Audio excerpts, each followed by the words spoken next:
আরশে আজিমে পৌঁছে যায়।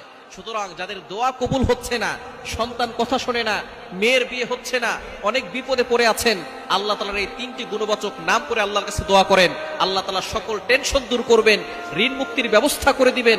মেয়ের বিয়ে হচ্ছে না, বিয়ের ব্যবস্থা করবেন। অভাবে আছেন, অভাব দূর করে দিবেন। রিজিকের কোনো টেনশন থাকবে না। সকল চাওয়া পাওয়াগুলো আল্লাহ কবুল করবেন। আল্লাহ তাআলার গুণবাচক কিছু নাম আছে, এই নাম করে দোয়া করলে আল্লাহ তাআলা সেই দোয়া কবুল করেন। এটা আল্লাহ তাআলা নিজেই বলে দিয়েছেন।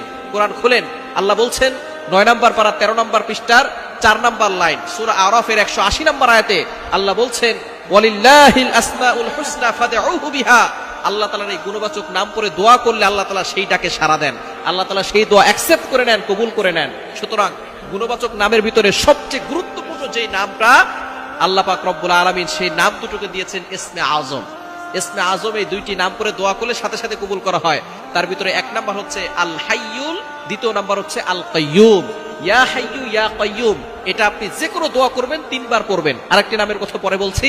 এই ইয়া হাইয়ু ইয়া কাইয়ুম এই দুইটি নামকে বলা হয় ইসমে আজম। এই দুইটি নাম আয়াতুল কুরসির ভিতরে রয়েছে।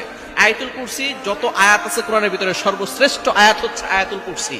3 নম্বর পারার 1 নম্বর পৃষ্ঠার 8, 9, 10, 11, 12 নম্বর লাইনগুলোতে সূরা বাকারার 255 নম্বর আয়াতে হচ্ছে আয়াতুল কুরসি। এই আয়াতুল কুরসি এত ফজিলতপূর্ণ একটি আয়াত। এই আয়াতুল কুরসির ভিতরে আল্লাহর পরিচয় রয়েছে এবং কুরসি সম্পর্কে আলোচনা আছে। সুতরাং আয়াতুল কুরসির ভিতরে রয়েছে আল্লাহু লা ইলাহা ইল্লা হুয়াল হাইয়ুল কাইয়ুম।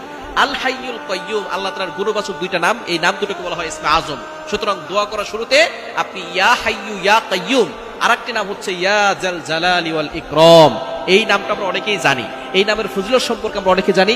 এখন আর ফজিলত বলবো না। ইয়া জাল জালালি ওয়াল ইকরাম পড়ে দোয়া করলে আল্লাহ তাআলা সেই দোয়াটা কবুল করেন। সুতরাং আপনি এই তিনটি নাম ইয়া হাইয়ু ইয়া কাইয়ুম ইয়া জাল জালালি ওয়াল ইকরাম এই তিনটি নাম 3 বার পড়ে এরপরে আপনি আল্লাহর কাছে দোয়া করবেন। অবশ্যই শুরুতে দুরূদ শরীফ পড়বেন। দুরূদ শরীফ না পড়লে কোনো দোয়া আল্লাহর কাছে পৌঁছে না।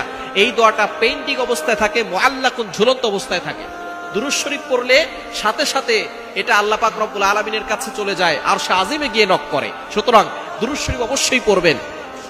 দুরুদের ভিতরে সর্বশ্রেষ্ঠ দুরুদ হচ্ছে দুরুদ ইব্রাহিম, যেটা নামাজের ভিতরে পড়ি, এটা পড়বেন। অথবা অন্যান্য দুরুদও পড়তে পারেন। আপনি দুরূদ শরীফ পড়বেন যে কোনো নামাজের পরে, অথবা তাহাজ্জুদের সময় আমলটা করতে পারেন। যে কোনো নামাজের পরে দুরূদ শরীফ 3 বার পড়বেন, পড়ে এরপরে আপনি ইয়া জাল জালালি ওয়াল ইকরাম ইয়া হাইয়ু ইয়া কাইয়ুম 3 বার করে পড়ে এরপরে আপনি আল্লাহর কাছে দোয়া করবেন। দেখবেন আল্লাহ তাআলা আপনার সকল চাওয়া পাওয়াগুলো কবুল করবেন। আপনি যত অভাবে আছেন অভাব দূর করবেন। মেয়ের বিয়ে হচ্ছে না, বিয়ের ব্যবস্থা করবেন। ভিসা হচ্ছে না, আল্লাহ তাআলা ভিসার ব্যবস্থা করবেন। চাকরি হচ্ছে না, আপনি চাকরির জন্য আল্লাহর কাছে দোয়া করেন, দেখবেন আল্লাহ পাক রব্বুল আলামিন চাকরির ব্যবস্থা করে দিবেন।